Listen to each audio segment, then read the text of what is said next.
Jindan untuk memberikan tausiah. Waktu dan tempat dipersilahkan. Permisi Pak Dandim.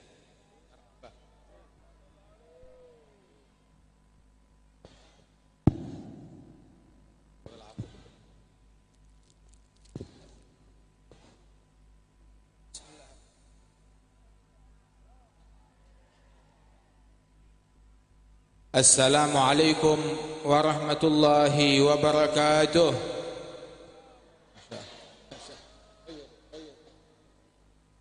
Alhamdulillah wassalatu wassalamu ala sayyidina Rasulillah Sayyidina Muhammad bin Abdullah wa ala alihi wa sahbihi wa mawalaha ma ba'du. Kita bersyukur kepada Allah Subhanahu wa taala pada malam hari ini bersama-sama kita berkumpul di kota Indramayu dalam rangka memperingati hijrahnya Nabi besar Muhammad sallallahu alaihi wa alihi wasallam, manusia yang paling agung, yang paling dimuliakan, yang paling dicintai oleh Allah Subhanahu wa taala, nabi kita dan rasul yang diutus Allah kepada kita sekalian. Dengan berkat beliau kita menjadi sebaik-baiknya umat. Dan juga kita berkumpul sebagai ungkapan rasa syukur kita kepada Allah Subhanahu wa taala atas ulang tahun kota Indramayu. Yang keberapa ini Pak Dandim? Yang ke-489. Dan juga ulang tahun TNI yang ke-71. Mudah-mudahan Allah Subhanahu wa taala semakin memajukan bangsa kita, negeri kita. Dan juga Allah Subhanahu wa taala insyaallah semakin memajukan kota Indramayu ini. Dan juga para TNI kita, Allah Ta'ala majukan mereka dan bantu mereka dan diberikan kekuatan. Amin ya Rabbal Alamin. Kita doakan guru kita Al-Habib Syekh bin Abdul Qadir As-Segaf dan juga segenap para kiai, para habaib, para asatidzah, para alim ulama, para tokoh masyarakat, terutama Bapak Dandim, Ibu Bupati, Bapak Kapolres dan segenap para tokoh yang hadir di tengah-tengah kita. Mudah-mudahan Allah Ta'ala berikan keberkahan kepada mereka semuanya. Amin ya Rabbal Alamin.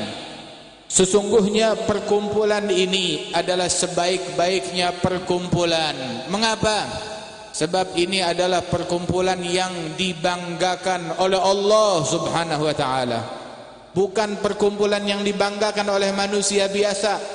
Kita merasa bangga kalau perkumpulan kita ini dibanggakan oleh presiden, kita girang, gembira. Siapa yang tidak gembira?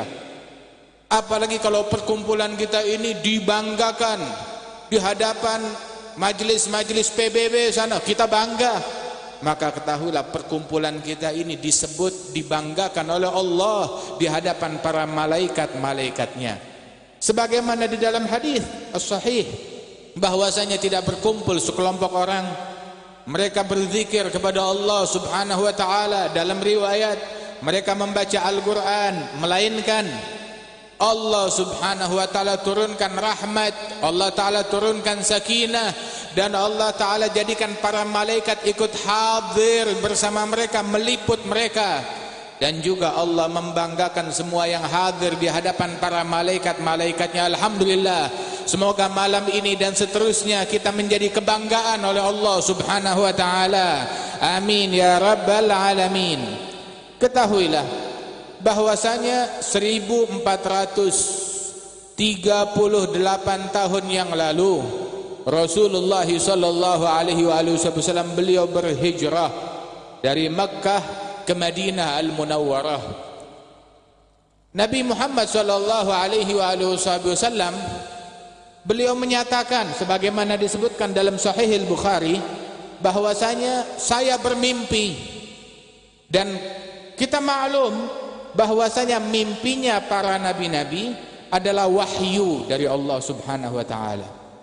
Rasulullah menyatakan saya bermimpi bahwasanya saya seolah-olah berhijrah, pindah ke sebuah negeri yang mana di situ rimbun dengan kebun-kebun kurma. Maka saya berpikir mungkin negeri ini adalah Yamamah sana, ataupun mungkin negeri ini berada di Hajar, di sebuah tempat lain. Maka ternyata negeri tersebut adalah Yathrib. Yathrib itu dahulu nama kota Madinah. Kemudian tadinya namanya Yathrib. Setelah Rasulullah hijrah ke sana berubah namanya menjadi Thaibah. Kemudian berubah namanya menjadi Madinah, kotanya Rasulullah sallallahu alaihi wasallam.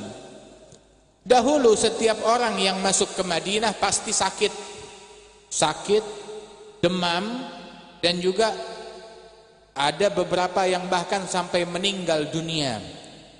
Madinah dikenal tempat wabah, penyakit. Siapa aja yang masuk situ sakit, dan bahkan ada yang meninggal dunia akibat ke Madinah. Ayahnya Rasulullah sallallahu alaihi wasallam pun meninggal di Madinah. Ibundanya Rasulullah pun sakit sepulang dari Madinah, baru keluar dari Madinah, ibunya sakit dan meninggal dunia di perjalanan di Abwa. Bahkan ketika dahulu Sayyidina Bilal sakit waktu masuk Madinah, Sayyidina Abu Bakar masuk Madinah sakit, demam tinggi. Bahkan disebutkan oleh Siti Aisyah, omongan mereka sudah ngawur. Orang itu kalau udah sakit, demam tinggi, omongannya ngawur. Mereka sampai bilang, kullu mri'in musabbahun fi ahlihi wal mautu agrabu min syiraki na'lihi. Setiap orang bisa saja dikejutkan di tengah-tengah keluarganya dengan kematian, sebab kematian lebih dekat daripada tali sendalnya sendiri. Siti Aisyah dengar ayahnya ngomong seperti ini, takut ayahnya meninggal dunia. Maka datang melapor kepada Rasulullah sallallahu alaihi wasallam, dan Nabi Muhammad pun berdoa agar wabah yang ada di Madinah dipindahkan ke tempat lain, dan disebutkan wabah tersebut dipindahkan ke wilayah Juhfah. Dan Madinah yang tadinya namanya Yathrib berubah menjadi Thaibah namanya. Artinya bumi yang harum, artinya bumi yang subur, artinya bumi yang membawa pengobatan. Sehingga tanah kota Madinah adalah obat. Di dalam ruqyahnya Rasulullah sallallahu alaihi wasallam, Nabi ketika meruqyah mengajarkan bahwasanya birigi ba'dina biturbat ardina yushfa mariduna. Sesungguhnya dengan berkat air liur sebagian kami, dengan berkat tanah bumi kami kota Madinah, insyaallah Allah Ta'ala sembuhkan yang sakit di antara kami, kata Rasulullah sallallahu alaihi wasallam, mengajarkan doa untuk kesembuhan penyakit tersebut. Saudara-saudara sekalian, Nabi Muhammad sallallahu alaihi wasallam 13 tahun dakwah di kota Mekah. Dan dakwahnya Nabi di kota Mekah dengan segala problemnya, dengan segala tantangannya, dengan segala kesulitan. Keluar dari rumahnya diletakkan duri di jalanan, terinjak oleh kakinya Nabi Muhammad. Ketika Rasulullah tawaf di Mekah mengelilingi Ka'bah, maka tidak jarang beliau dicekik dari belakang sampai hampir kehabisan nafas, hingga diselamatkan oleh Sayyidina Abu Bakar As-Siddiq. Dan Sayyidina Abu Bakar menyelamatkan Rasulullah sambil berkata kepada mereka musyrikin yang mengganggu Nabi Muhammad, ataqtuluna rajulan ayyaqula rabbi Allah, apakah kalian hendak membunuh seseorang hanya karena dia berucap Tuhanku adalah Allah? Maka mereka musyrikin Quraisy melampiaskan kemarahannya kepada Sayyidina Abu Bakar As-Siddiq, dipukuli sampai pingsan. Tidak bisa dibedakan hidungnya dengan pipinya rata akibat pukulan mereka orang-orang tersebut. Hingga kerabatnya Abu Bakar As-Siddiq yang non muslim pun karena dorongan kesukuan dan kekeluargaan mereka berkata, seandainya Abu Bakar mati, kami akan menuntut fulan dan fulan yang bertanggung jawab atas kejadian ini, kata mereka. Namun begitu Sayyidina Abu Bakar tersadar, ketika malam hari beliau sadar, maka pertama yang beliau tanyakan, aina Rasulullah, bagaimana keadaan Rasulullah sallallahu alaihi wasallam? Mereka berkata, kamu begini gara-gara Muhammad. Begitu kamu sadar, yang kamu tanya Muhammad. Dibilang, saya tidak mau makan, tidak mau minum, tidak mau duduk, hingga saya melihat Nabi Muhammad baik-baik saja. Maka beliau pun dibopong, dipapah, ke rumahnya Nabi Muhammad hingga melihat Nabi Muhammad dalam keadaan baik-baik saja, baru dia mau kembali istirahat, makan, minum di rumahnya radhiyallahu anhu wa arda. Ketika Rasul datang izin untuk berhijrah, Nabi Muhammad memerintahkan para sahabat-sahabat untuk berhijrah. Di antara rombongan yang pertama pergi ke Madinah Al-Munawwarah adalah Sayyidina Mus'ab bin Umair yang diutus oleh Rasulullah untuk berdakwah mengajarkan Al-Quran kepada masyarakat Ansar di Madinah. Kemudian juga Sayyidina Sa'ad bin Abi Waqqas dan juga Sayyidina Umar ibn al-Khattab datang setelah itu membawa 20 orang dari sahabatnya Rasulullah sallallahu alaihi wasallam rombongan. Sayyidina Bilal pun berangkat dan banyak di antara sahabat-sahabat Rasulullah yang mulai berhijrah ke Madinah, hingga tidak tersisa di kota Mekah kecuali orang-orang yang memang terikat ataupun juga menjadi tahanan kota oleh kaum musyrikin. Dan Nabi Muhammad sallallahu alaihi wasallam juga Sayyidina Abu Bakar As-Siddiq dan juga Sayyidina Ali bin Abi Thalib yang mereka ingin hijrah namun ditahan oleh Rasulullah sallallahu alaihi wasallam. Hingga pada suatu hari di siang hari, Siti Aisyah mengatakan, dahulu Nabi Muhammad selalu ke rumah kami, setiap hari selalu ke rumah kami di waktu yang sudah ditentukan. Sebab Nabi kalau berbuat sesuatu rutin, beliau menjaga rutinitas beliau. Ahabbul amal ilallah madama alaihi sahibuh, kata Rasulullah.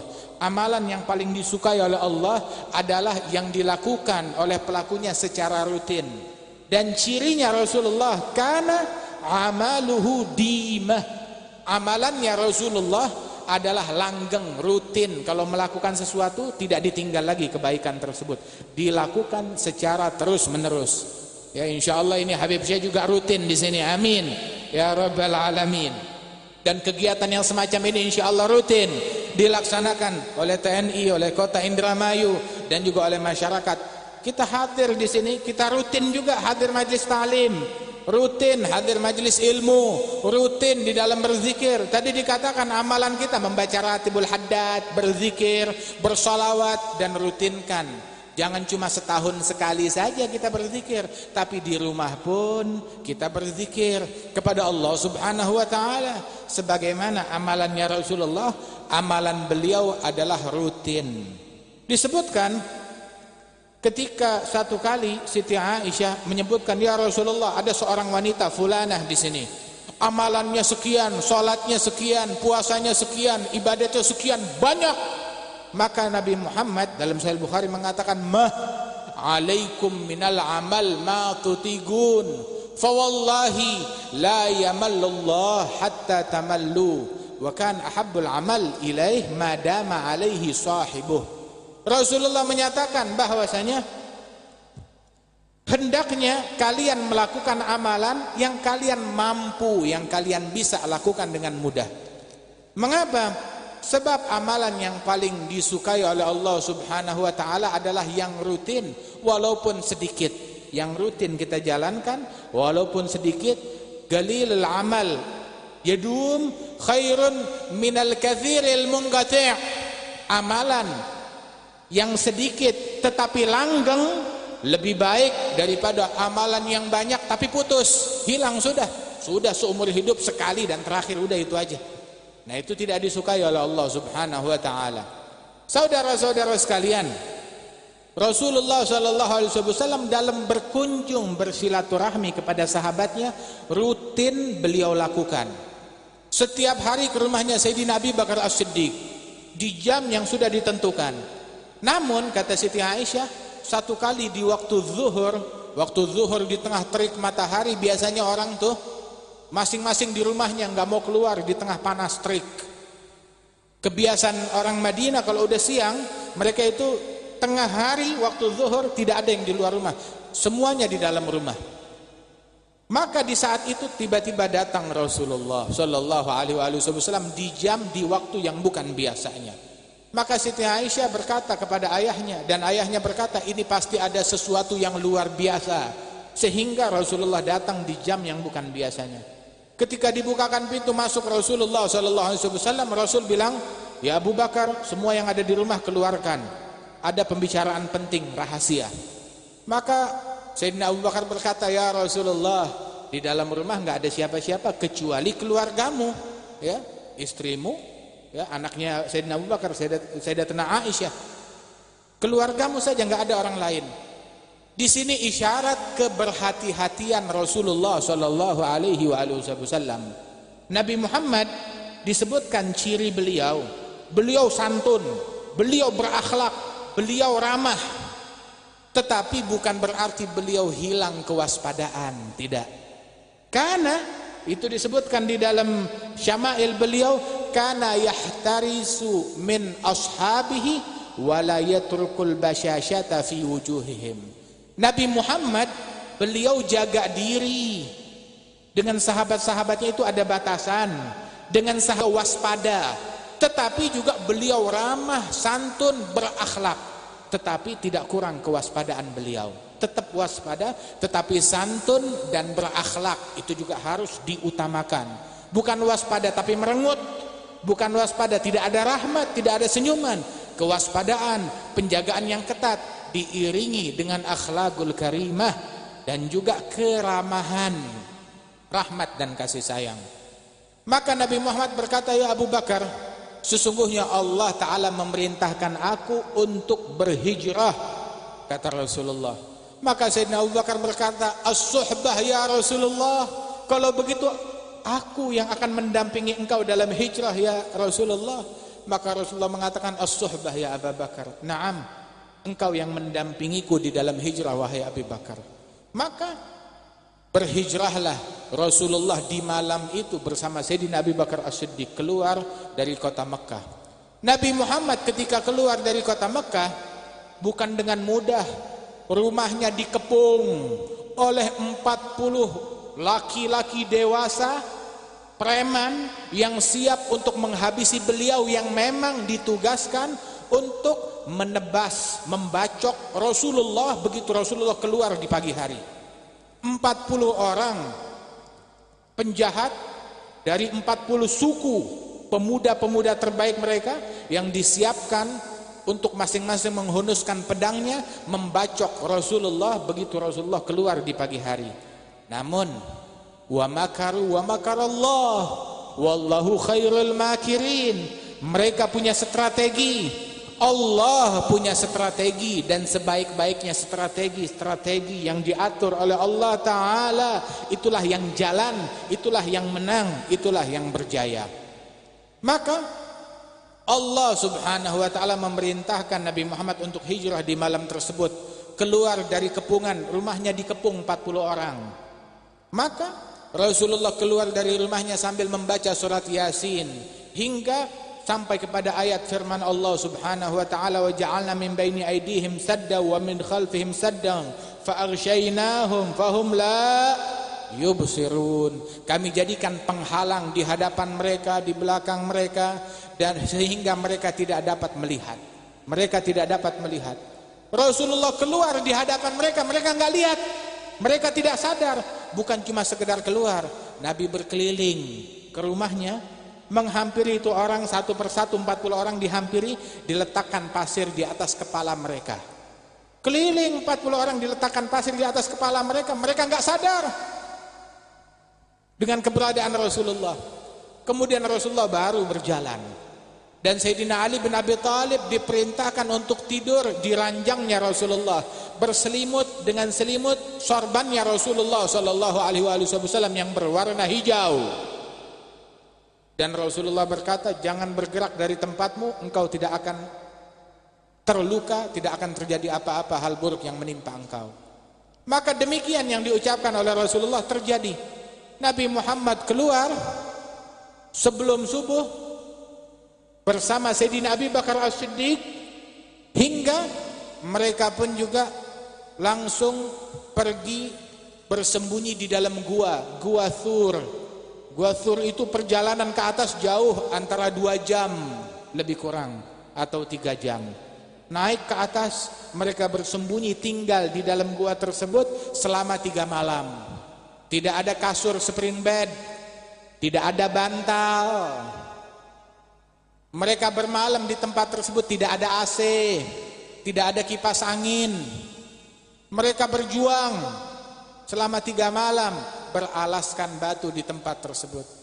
Sehingga mereka orang-orang musyrikin, ketika mereka menyadari kepergian Rasulullah sallallahu alaihi wasallam, maka mereka pun melakukan pengejaran untuk membunuh Nabi Muhammad sallallahu alaihi wasallam. Sampai ketika Nabi Muhammad masuk ke dalam gua, baru mau masuk ke dalam gua Tsur, Sayyidina Abu Bakar berkata, "Ya Rasulullah, saya masuk lebih dulu." Sayyidina Abu Bakar masuk, kemudian memeriksa apakah goa itu aman untuk dimasuki oleh Rasulullah. Ketika masuk Sayyidina Abu Bakar As-Siddiq ke dalam goa itu, dikeluarkan binatang-binatang pengganggu yang ada di sana.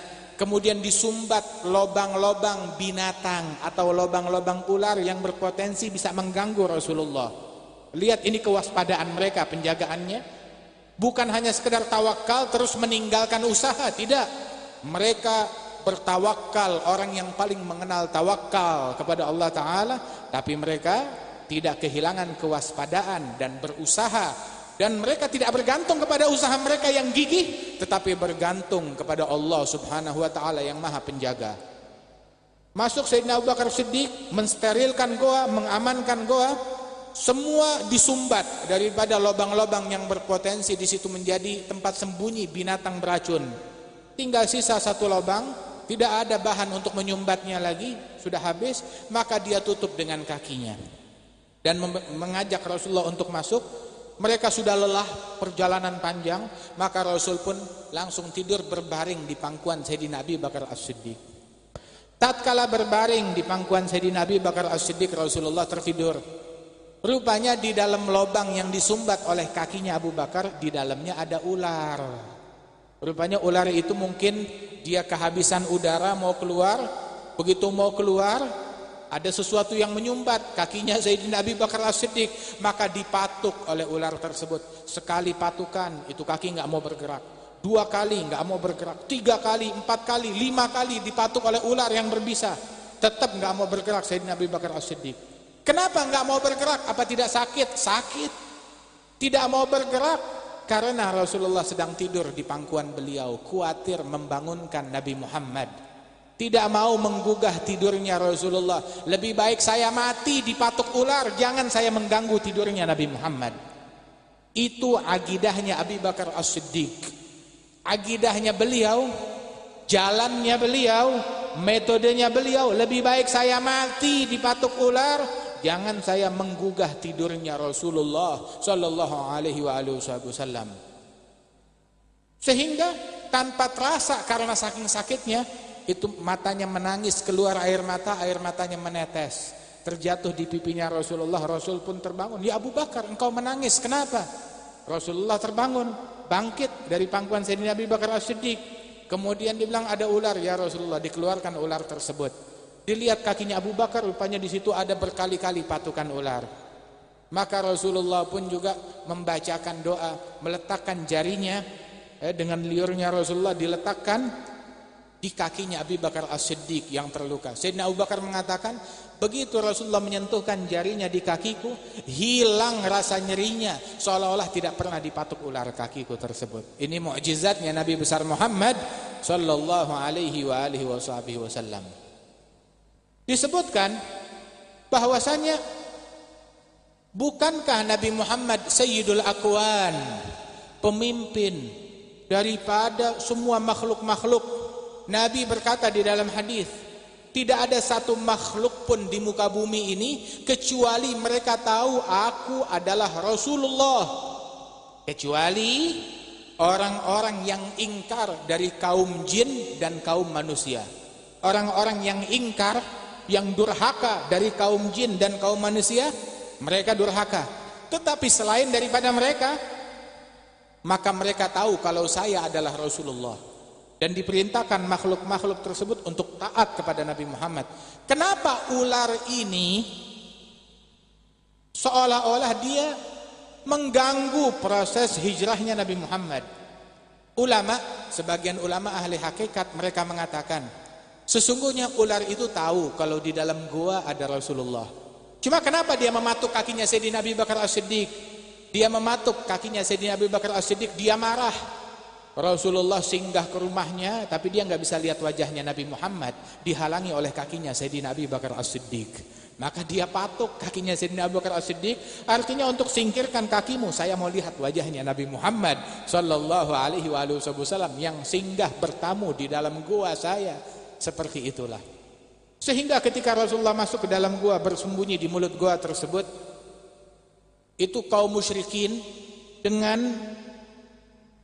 pencari jejak mereka sampai ke mulut gua Thur. Tatkala sampai ke mulut gua Thur, bilang jejaknya berakhir di sini. Antara dua, Muhammad masuk ke dalam gua atau dia terbang ke langit. Nggak ada ke tempat lain. Tapi mereka lihat di mulut gua, rupanya begitu Rasulullah masuk, langsung diperintahkan tentaranya Allah untuk menjaga di situ, memberikan pengamanan, memberikan kamuflase untuk Rasulullah. Siapa tentaranya Allah? Bukan dikirim malaikat, bukan dikirim orang-orang hebat, bukan, dikirim burung merpati dan laba-laba untuk menghalau kaum musyrikin yang ingin membunuh Nabi Muhammad. Untuk pengejaran, mereka melakukan strategi yang matang untuk menghabisi Rasulullah, mengejar Rasulullah. Semuanya itu digagalkan hanya dengan dikirim burung merpati dan laba-laba sebagai tentaranya Allah Ta'ala. Bagaimana dikirimnya? Begitu Nabi Muhammad masuk, itu burung merpati langsung bertelur, membangun sarangnya di mulut gua. Laba-laba membangun rumahnya di mulut gua hingga tebal, bersarang di situ. Burung merpati pun juga di mulut gua, dia membangun sarangnya dan bertelur di situ. Banyak burung merpati dan laba-laba. Sehingga mereka berkata, kita mau masuk ke dalam mulut goa, kita nggak tahu di dalam goa itu mungkin banyak ular, banyak binatang buas. Sudah, jangan susahkan diri kita. Kita masuk ke dalam, ini sarang laba-laba sudah ada di sini sebelum kamu dan saya lahir. Jadi kita nggak usah periksa lagi, langsung jalan cari ke tempat lain. Sayyidina Abu Bakar As-Siddiq di dalam goa itu mendengar ucapan mereka, melihat kaki mereka. Dan kalau dia mau, dia bisa menyentuh kakinya kaum musyrikin. Dia ketakutan, Sayyidina Abu Bakar. Dia bilang, ya Rasulullah, saya takut bukan terhadap diri saya. Saya takut kalau saya Abu Bakar bin Abi Quhafah, kalau saya mati, ya saya mati saja, nggak jadi masalah. Tapi kalau engkau yang mati, engkau yang dibunuh oleh mereka, ini Islam tidak akan ada lagi di muka bumi ini. Maka Rasulullah mengatakan, ya Abu Bakar, ma dhannuka bithnain Allahu thalithuhuma. Ya Abu Bakar, apa prasangkamu tentang dua orang yang mana mereka dijaga oleh Allah Subhanahu wa taala yang bersama mereka? Allah Taala menceritakan kejadian itu di dalam Al-Qur'an. Thaniyatnain idh huma fil ghar idh yaqulu li sahibihi la tahzan innallaha ma'ana. Dua orang manusia yang berada di dalam gua, dan Allah menjadi yang ketiga bersama mereka, menjaga mereka, mengawasi mereka, melindungi mereka. Ketika berkata Rasulullah kepada sahabatnya, la tahzan, jangan engkau bersedih, innallaha ma'ana. Saudara-saudara sekalian, di dalam ucapan Rasulullah ada sebuah hikmah, solusi buat kita. Kita apa yang kita khawatirkan? Kita khawatir musuh, kita khawatir masalah ekonomi, kita khawatir dengan penyakit, kita khawatir dengan problem sosial, problem ekonomi, problem keamanan, problem keluarga, problem apapun yang kita khawatirkan, jawabannya satu, la tahzan innallaha ma'ana. Jangan kamu bersedih, sesungguhnya Allah bersama kita. Apabila kita bersama Allah, apabila Allah bersama kita, problem apapun kecil akan diselesaikan oleh Allah Ta'ala. Yang masalah, kita sudah punya problem, saat kita punya problem, Allah tidak bersama kita. Itu yang jadi problem. Itu yang membuat problem paling besar. Saat Allah meninggalkan kita, saat Allah tidak mau bersama kita, saat Allah jauh dari kita. Kapan? Saat kita menjauh dari Allah. Ulama mengatakan, man wajadallah wajada kulla syai' wa man fagadallah fagada kulla syai'. Man wajadallah madza fagad wa man fagadallah madza wajad. Barang siapa yang telah menemukan Allah, maka dia menemukan segalanya. Apa yang luput darinya? Kalau dia sudah menemukan Allah, apa yang luput darinya? Barang siapa yang kehilangan Allah, apa yang dia dapatkan? Walaupun dia memiliki dunia seisinya, tapi dia kehilangan Allah, dia nggak punya apa-apa. Tapi barang siapa yang telah menemukan Allah, maka dia telah mendapatkan segalanya. Dia mendapatkan keamanan, dia mendapatkan solusi, dia mendapatkan ketentraman, dia mendapatkan segala-galanya dari Allah Subhanahu wa ta'ala. La tahzan, jangan kau bersedih, jangan kau khawatir, jangan kau sumpek, jangan kau menjadi beban fikiran. Innallaha ma'ana, sesungguhnya Allah bersama kita. Jika kita bersama Allah, Allah bersama kita, problem apapun jangan kita khawatirkan.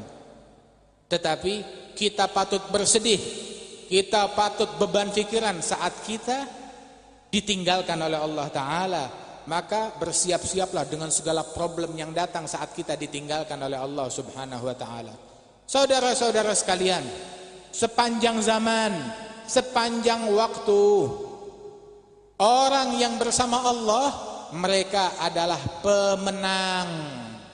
Sepanjang zaman, sepanjang waktu, sejarah membuktikan orang yang bersama Allah, mereka adalah orang-orang yang berjaya, orang-orang yang sukses. Tapi orang-orang yang kehilangan Allah, mereka selamanya adalah pecundang, walaupun mereka penguasa terhebat di muka bumi.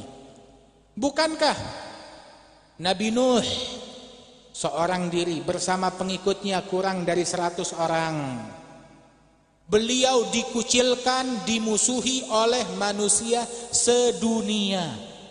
Manusia sedunia memusuhi dan mengucilkan beliau, menentang beliau, mencaci beliau, mencemooh beliau.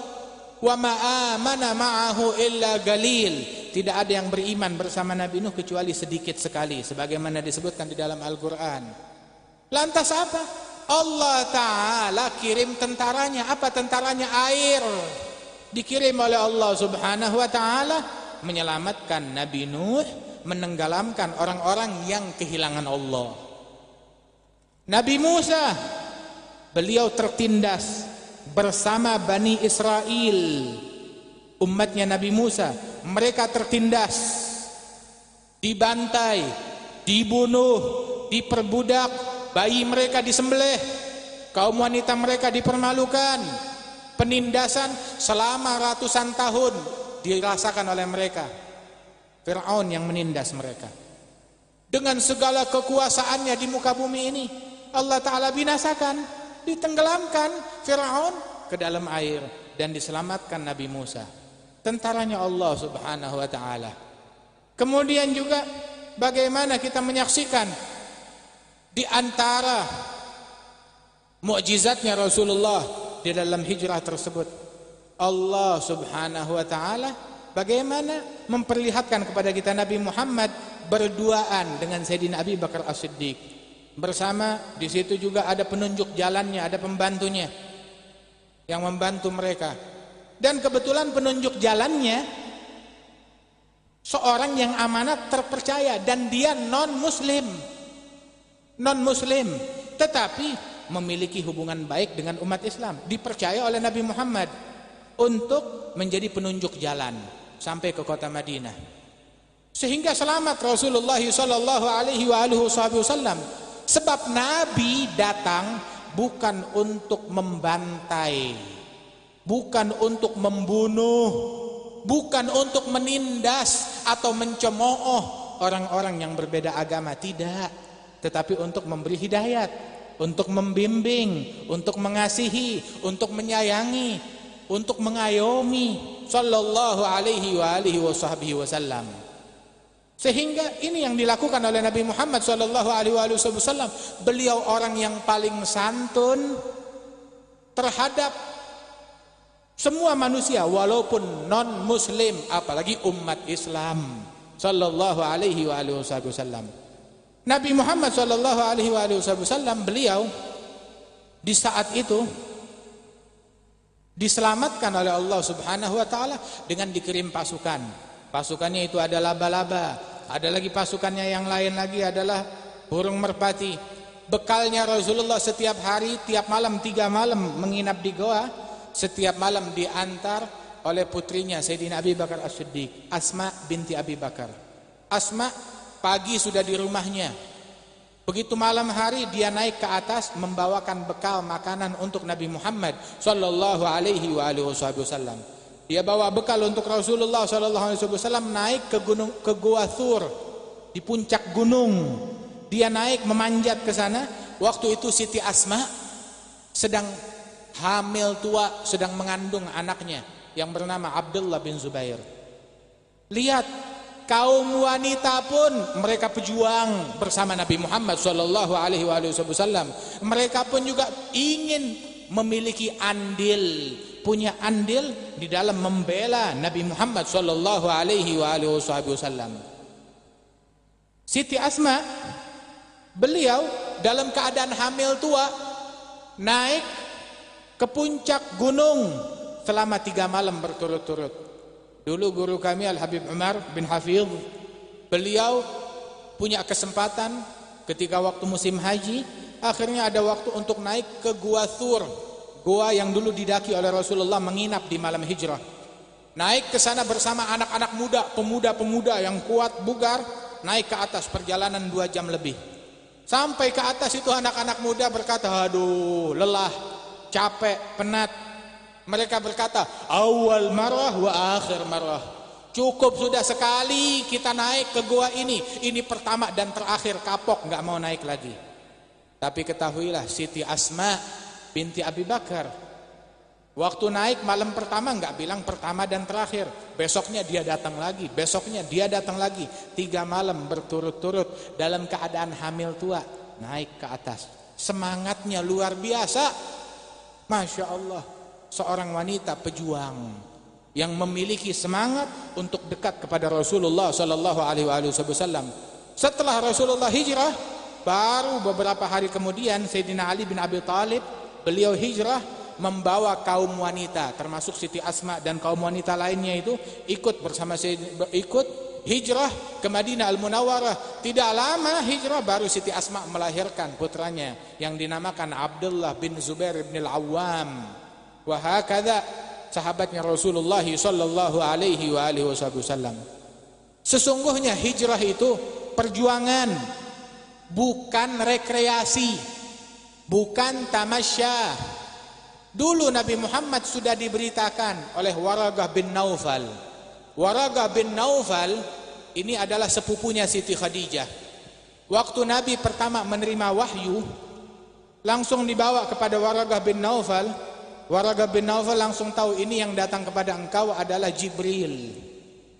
Dia yang dulu diutus oleh Allah Ta'ala kepada Nabi Musa, kepada Nabi Isa. Dan Waraqah bin Naufal adalah seorang ulama, rahib, pendeta Nasrani. Dan dia menerjemahkan Injil yang asli ya ke dalam bahasa Arab. Dan dia mengerti wahyu-wahyu Allah yang terdahulu. Dan dia mengatakan engkau adalah nabi yang terakhir wahai Nabi Muhammad. Dan sungguh engkau kelak akan diperangi oleh kaummu dan akan diusir oleh kaummu hingga engkau keluar dari kota Mekah. Nabi berkata, awa mukhriji ya qaumi. Dia bilang, apakah kaumku akan mengusirku? Dia bilang, tidak ada satu nabi pun melainkan dia diganggu dan diusir oleh umatnya, oleh kaumnya sendiri. Kata Waraqah bin Naufal, la in adraktu, seandainya aku mengalami masa tersebut, la ansuruka nasran muazzara. Waraqah bin Naufal mengatakan, seandainya aku berjumpa dengan masa tersebut, masa hijrahmu saat engkau akan diusir, niscaya aku akan membela engkau pembelaan yang habis-habisan. Kata Waraqah bin Naufal radhiyallahu anhum wa ardahum. Ini menunjukkan keimanan mereka kepada Rasulullah sallallahu alaihi wasallam.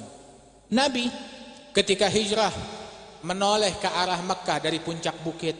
Nabi berkata, Allahu a'lamu annaki la ahabbul bilad ilayya walaula anna qaumaki akhrajuni minki ma kharajtu minki. Allah Maha mengetahui kalau engkau adalah negeri yang paling aku cintai, wahai Makkah. Seandainya kaumku tidak mengeluarkan aku dari engkau, niscaya aku tidak akan keluar dari engkau. Nabi menunjukkan kecintaannya kepada tanah airnya, sallallahu alaihi wasallam.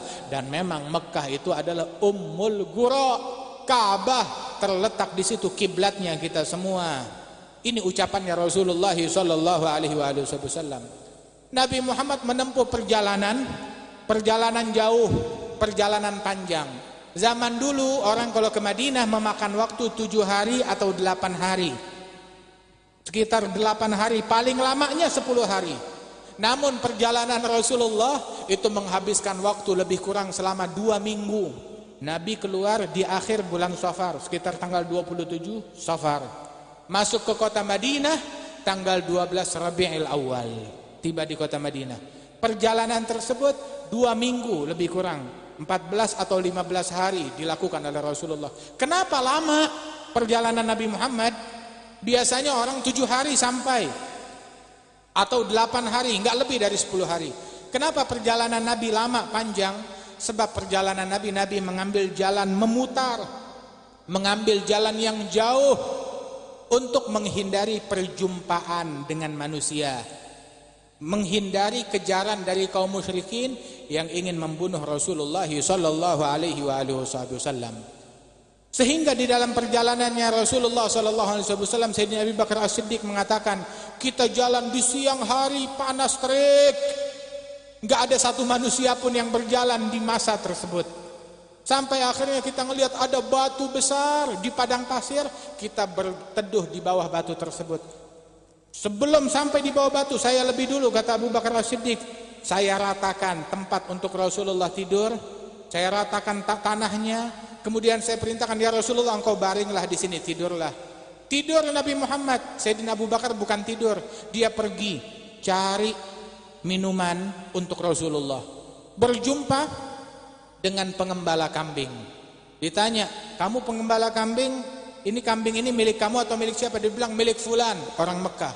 Oh iya, saya kenal itu, kata Sayyidina Abu Bakar. Kambingmu ada gak yang ada susunya? Dia bilang ada. Bawa ke sini, maukah engkau berikan kami sedikit dari susu kambing itu? Dia bilang siap, saya berikan. Maka diberikan kepada Rasulullah, dibawakan ya, diperah daripada susu kambing. Kemudian dibawa oleh Sayyidina Abu Bakar susu tersebut ke hadapan Rasulullah. Pas saya sampai, Nabi Muhammad baru saja bangun dari tidurnya. Dan saya berikan susu itu kepada Nabi Muhammad dan Nabi meminumnya. Itu yang menjadi bekal mereka. Sudah meminumnya, baru lanjut perjalanan lagi. Perjalanan panjang. Hingga mereka tiba di perkemahan Ummu Ma'bad. Di perkemahan Ummu Ma'bad, ini perkemahan Ummu Ma'bad, itu Ummu Ma'bad tinggal di situ. Di situ ada beberapa kemah-kemah juga yang tinggal bersama beliau. Maka Nabi Muhammad bersama Sayyidina Abu Bakar, mereka sudah kelelahan sampai di tempat itu.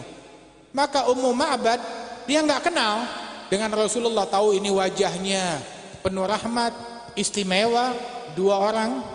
Maka Ummu Ma'bad pun berkata, ayo jamulah mereka apa yang kita punya, tapi saya enggak punya apa-apa untuk menjamu kalian. Maka dia punya 1 kambing kecil, kambing betina kecil, sudah tua. Dia bilang, ambillah kambing ini, potong sembelih, suami saya lagi nggak ada, ini kambing kamu potong, kamu makan untuk kalian. Jadi orang dulu tuh dengan keterbatasan mereka tetap mau memuliakan tamu. Dengan keterbatasan mereka, mereka tetap ingin memuliakan tamu. Bilang, saya nggak punya apa-apa, saya cuma punya 1 ekor kambing, kambing betina, sudah nggak ada susunya, kering karena kita dilanda kemarau panjang. Potonglah kambing ini untuk kalian makan, ini jamuan yang saya punya. Maka Rasul berkata, jangan, gak usah dipotong, bawa sini kambing betina itu. Maka diusap oleh Rasulullah kambing betina tersebut, kantung susunya langsung penuh dan diperah susunya hingga keluar susu yang banyak.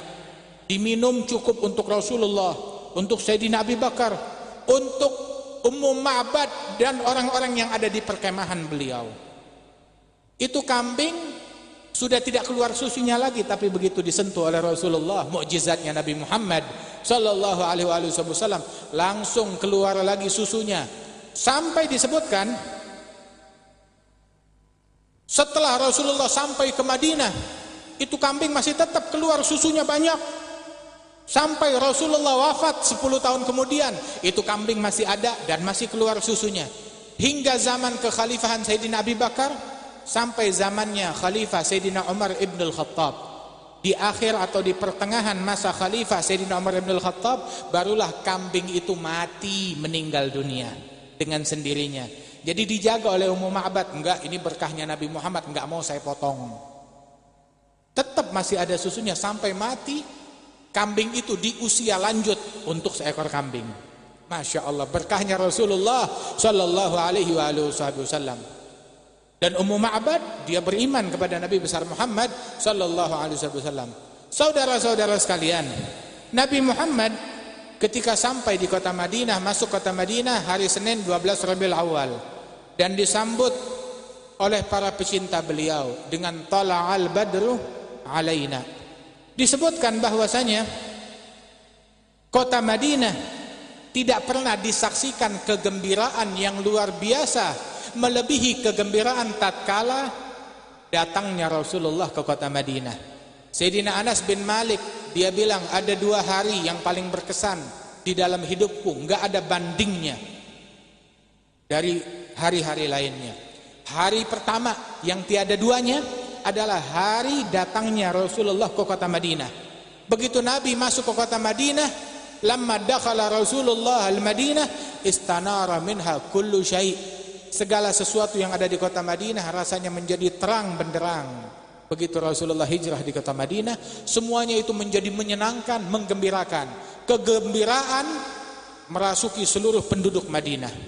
Sampai budak-budak, pembantu-pembantu, semuanya tahu Nabi Muhammad datang, Nabi datang, Rasulullah datang. Semuanya ikut menyambut Rasulullah. Laki, perempuan, orang tua, dewasa, majikan, budak, semuanya gembira dengan kedatangan Rasulullah sallallahu alaihi wasallam. Dan hari kedua yang tiada duanya adalah ini bertolak belakang. Kalau pertama hari kegembiraan, yang kedua hari kesedihan. Yang tiada bandingnya hari wafatnya Rasulullah. Lamma tuwfiya Rasulullah azlama minha kullu syai'. Ketika Rasulullah wafat, segala sesuatu yang ada di kota Madinah itu rasanya menjadi gelap gulita, kata Sayyidina Anas bin Malik radhiyallahu anhu ardhah. Saudara-saudara sekalian, karena itu Rasulullah sallallahu alaihi wasallam beliau berhijrah. Dan kita sekarang la hijrah ba'dal fath, udah enggak ada lagi istilah hijrah, kecuali Nabi menyebutkan hakikat hijrah. Al-muhajir man hajara ma nahallahu anhu. Orang yang berhijrah pada hakikatnya adalah yang memboikot. Memboikot apa? Bukan memboikot produk, bukan memboikot makanan. Ya itu sih boleh-boleh aja, silahkan. Tetapi yang paling utama adalah memboikot yang dilarang oleh Allah dan Nabi Muhammad. Memboikot yang haram, memboikot yang keluar dari adabnya Nabi Muhammad, memboikot yang dibenci oleh Nabi Muhammad, memboikot hal itu semua. Orang yang berhijrah adalah yang memboikot larangan Allah. Dan juga disebutkan bahwasanya al-istigamah, dalam riwayat disebutkan al-istigamah, al-ibadah fi ayyamil fitnah kahijratin ilayya. Istigamah di masa-masa kerusuhan, di masa-masa fitnah, di masa-masa masyarakat sedang dilanda kegalauan, kekacauan di mana-mana, tetapi seseorang tetap istigamah, enggak mau ikut-ikutan dengan fitnah, enggak mau ikut-ikutan dengan kerusuhan, enggak mau ikut-ikutan dengan kekacauan. Tetap istigamah beribadat kepada Allah Ta'ala. Rasul mengatakan, maka orang yang istigamah di masa-masa sulit tersebut itu mendapatkan pahala seperti pahala orang yang berhijrah kepada Nabi besar Muhammad sallallahu alaihi wasallam. Kita hadir di majelis ini, mari kita menjadi orang yang makin dekat kepada Allah Subhanahu wa taala, makin dekat kepada Rasulullah sallallahu alaihi wasallam. Sunnahnya Nabi Muhammad jalankan, ajaran Rasulullah jalankan, rahmatnya Rasulullah tebarkan, kasih sayang Rasulullah tebarkan. Hijrahnya Nabi Muhammad penuh dengan pelajaran, kita praktekkan, kita jalankan, kita amalkan pribadinya Rasulullah, pribadi yang terbaik di muka bumi. Jadikan beliau sebagai idola kita. Mudah-mudahan Allah Subhanahu wa taala memberikan taufik kepada kita sekalian agar kita bisa meneladani Nabi Muhammad sallallahu alaihi wasallam. Para pemimpin kita dapat meneladani Rasulullah, para rakyat kita dapat meneladani Rasulullah, keluarga kita meneladani Rasulullah sallallahu alaihi wasallam dengan menjalankan sunnahnya Nabi, dengan menjalankan akhlaknya Nabi, dengan menjalankan adabnya Nabi Muhammad sallallahu alaihi wasallam. Amin ya rabbal alamin. Insyaallah Allah taala berikan keberkahan kepada negeri kita, kepada masyarakat kita, kepada para pemimpin kita, dan Allah Ta'ala berikan kesehatan kepada kita semuanya. Amin ya rabbal alamin. Dijadikan tahun baru Hijriyah ini sebagai tahun yang paling berkah buat kita, buat umat Islam, tahun kemenangan, tahun kejayaan, tahun pertolongan. Dijauhkan kita dari bala, dari musibah, dan dijadikan kita orang yang makin dekat dengan Rasulullah sallallahu alaihi wasallam. Allahumma ja'al jam'ana hadza jam'an marhuma wa tafarrugana min ba'dihi tafarrugan ma'suma wa la taj'al fina wa la minna wa la ma'ana syaqiyyan ولا محروما. اللهم اهدنا بهداك واجعلنا ممن يسارع في رضاك ولا تولنا وليا سواك ولا تجعلنا ممن خالف أمرك وعصاك. وصلى الله على سيدنا محمد وعلى آله وسلم والحمد لله رب العالمين. السلام عليكم ورحمة الله وبركاته. Waalaikumsalam warahmatullahi wabarakatuh. Alhamdulillah, apa yang disampaikan beliau tadi, cerita sejarah hijrah Rasul sallallahu alaihi wasallam, bagaimana kecintaan, ketaatan sahabat-sahabat kepada Rasulullah sallallahu alaihi wasallam, bahkan sampai seekor ular pun ingin memandang wajah Rasulullah. Luar biasa. Mudah-mudahan kita semua yang kumpul di malam hari ini semua mendapatkan kemudahan untuk bisa memandang wajah Rasulullah, untuk menyintai Rasulullah, untuk membela Rasulullah. Dan insyaAllah kita akan mendapat syafaat Rasulullah dunia dan akhirat. Amin ya rabbal alamin. Mari kita lanjut solawat. Salatu Bissalamil mubini Bissalamil mubini Linuqtatid da'ini Linuqtatid da'ini Ya gharami Ya gharami صلاة بالسلام المبين بالسلام المبين لنقطة التعيين لنقطة التعيين يا غرامي يا غرامي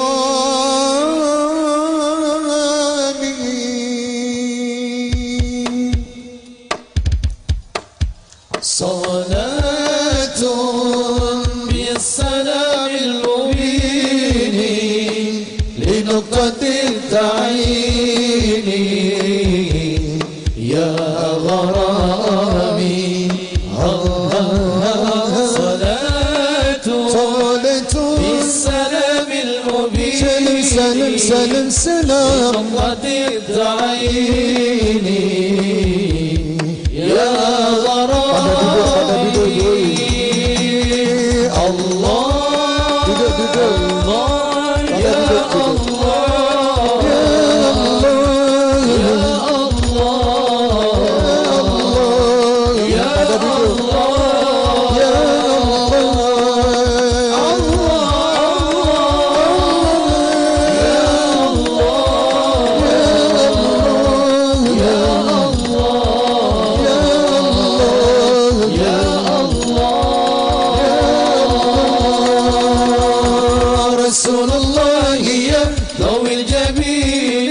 ويا من جاء بالحق المبين رسول الله يا قوي الجبين ويا من جاء بالحق المبين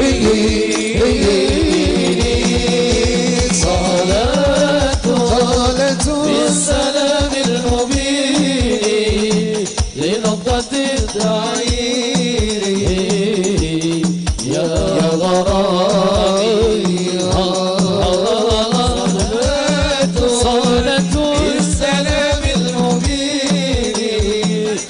بغدة التعيين صلوا عليه يا غرامي سبحان الله والحمد لله ولا إله إلا الله سبحان الله والحمد لله ولا إله إلا الله الله الله الله صلوا عليه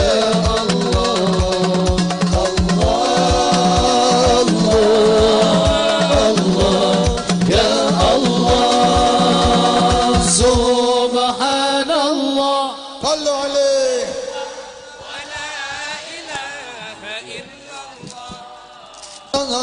سبحان الله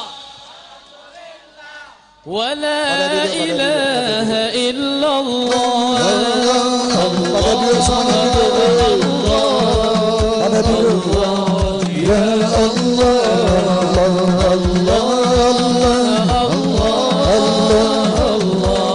يا الله ربي إني يا ذا الصفات العالية غيب من فينا أريد عاتية الله الله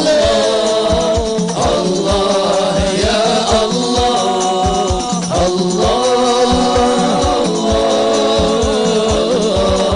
يا الله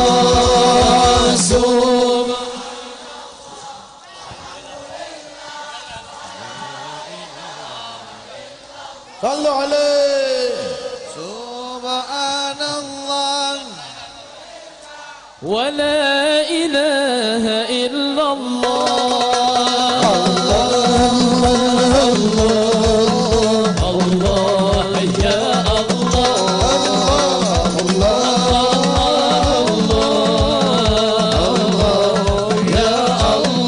وربي بالمصطفى بلغ مقاصدنا واغفر لنا ما مضى يا واسع الكرم مولاي صل وسلم دائما ابدا على حبيبك خير الخلق كلهم نبي بترى عبد الله نبي الله محمد نبيك كاسي الله نبي الله محمد manusia idolaku نبي الله محمد manusia yang ku cinta نبي الله محمد wahai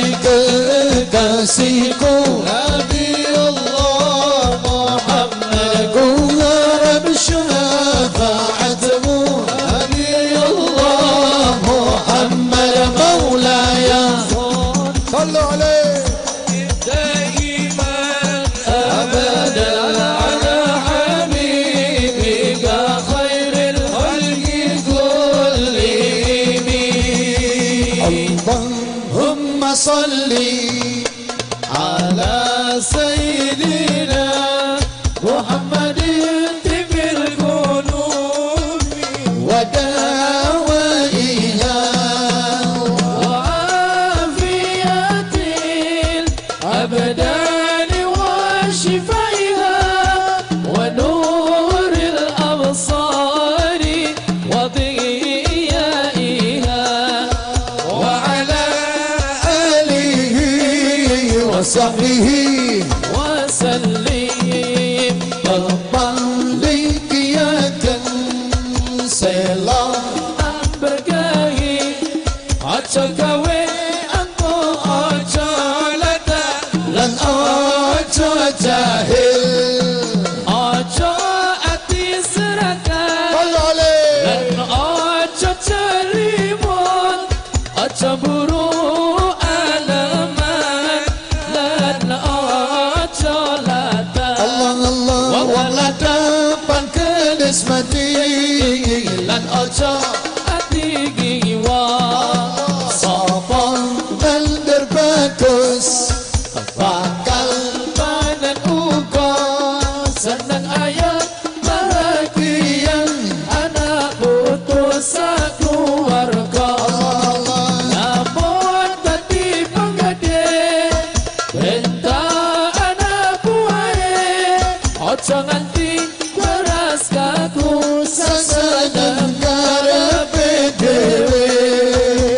sira pelindung Rintah kawan kira-kira Allahumma salli ala Muhammadin wa dawaiha wa afiyatil abdani wa shifaiha wa nuril absari wa diyaiha Sahbihi wasallim. Alhamdulillah, kita lanjut sholawat besok malam di Cirebon. Alhamdulillah, dan insyaallah mudah-mudahan malam ini membawa berkah bagi kita semuanya. Alhamdulillah, insyaallah kabul semua hajatnya. Bismillah, lanjut sholawat, masih lanjut. Allahumma salli wa sallim wa barik alaihi wa ala alihi فاهتز العرش طربا واستبشارا واهتز الكرسي هيبة ووقارا وامتلأت السماوات أنوارا وضجت الملائكة تهليلا وتمجيدا واستغفارا سبحان الله والحمد لله ولا إله إلا الله والله أكبر سبحان الله والحمد لله ولا إله إلا الله. Jangan pada maju, hati-hati dengan barang bawaan, banyak copet, HP, dompet, hati-hati. Jangan lengah. إلى نهاية تمام حمله فلما اشتد بها الطلق بإذن رب الخلق وضعت الحبيب صلى الله عليه وسلم ساجدا شاكرا حامدا كأنه البدر في تمام صلى الله على محمد صلى الله عليه وسلم صلى الله على محمد صلى الله عليه وسلم يا نبي سلام عليك يا رسول سلام عليك يا حبيب سلام عليك صلوات الله عليك يا نبي سلام عليك يا رسول سلام عليك يا حبيب سلام عليك صلوات الله عليك أشرق البدر علينا فاختفت منه البدور مثل حسنك ما رأينا قد يا وجه السرور يا نبي سلام عليك يا رسول سلام عليك يا حبيب سلام عليك صلوات الله عليك أنت شمس أنت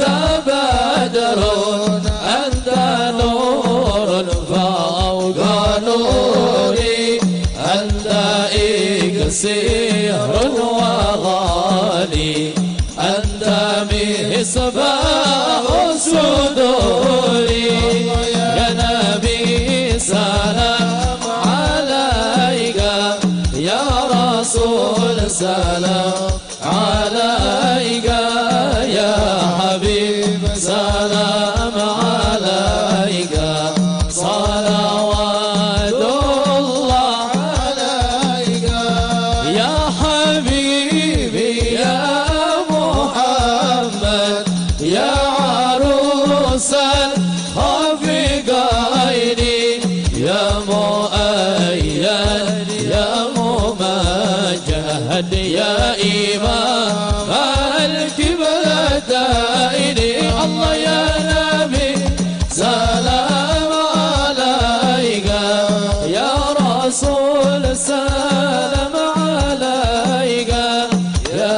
حبيب سلام عليك صلوات الله عليك من رأى وجهك يسعد يا كريم والدين حوضك صف المبرد وردنا يوم النشور الله يا نبي سلام عليك يا رسول سلام عليك يا حبيب سلام عليك صلوات الله عليك مرحبا ما رأينا العيسى حنت مرحبا بالصورة إلا إليك مرحبا مرحبا يا نور العين مرحبا يا مرحبا جد الحسين مرحبا والغابة ما قد أضلت مرحبا والبلد صلوا عليك مرحبا مرحبا يا نور العين مرحبا مرحبا جد الحسين يا نبي سلام عليك يا رسول سلام عليك الله يا حبيب سلام عليك صلوات الله عليك الله يا نبي الله صل عليك يا رسول سلام عليك الله يا حبيب سلام عليك صلوات الله عليك يا ولي الحسنات يا الله يا رفيع الدرجات يا الله ربي فاغفر لي ذنوبي يا الله ببركة الهادي محمد يا الله ربي فارحمنا جميعا يا الله بجميع الصالحات يا ربي اغفر لي ذنوبي يا الله ببركة الهادي محمد يا الله وصلاة الله تغشى عنا تحرير الصدور أحمد الهادي محمد صاحب الوجه المنير طالع البدر علينا إنسانيات الوداع وجب الشكر علينا ما دعا لله داما مرحبا يا مرحبا يا نور العين مرحبا جد الحسين مرحبا مرحبا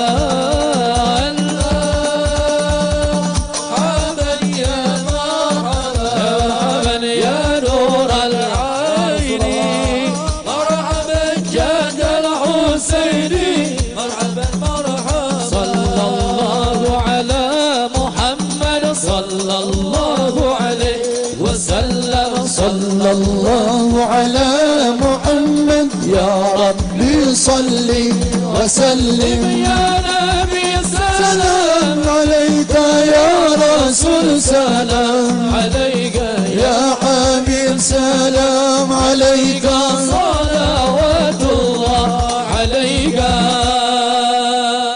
بسم الله الرحمن الرحيم اللهم بحق هذا المولد وأسرارهم وأنوارهم وبركاتهم بشفاعة رسول الله صلى الله عليه وسلم يا رسول الله أنت باب الله ولم يكن له باب الغير جئتك مستغفرا من الذنب متسافئا بك إلى ربي يا ربي إني آمنت بك وبرسولك وأملنا بكتابك وسنتي بحبيبك محمد صلى الله عليه وسلم ربنا آتنا في الدنيا حسنة وفي الآخرة حسنة وقنا عذاب النار ربنا لا تزغ قلوبنا بعد إذ هديتنا وهب لنا من إنك أنت الوهاب يا وهاب يا وهاب وهب لي يا وهاب علما وحكمة وللرزق يا رزاق كل مسهلا بسر سورة الفاتحة بسم الله الرحمن الرحيم الحمد لله رب العالمين الرحمن الرحيم مالك يوم الدين إياك نعبد وإياك نستعين اهدنا الصراط المستقيم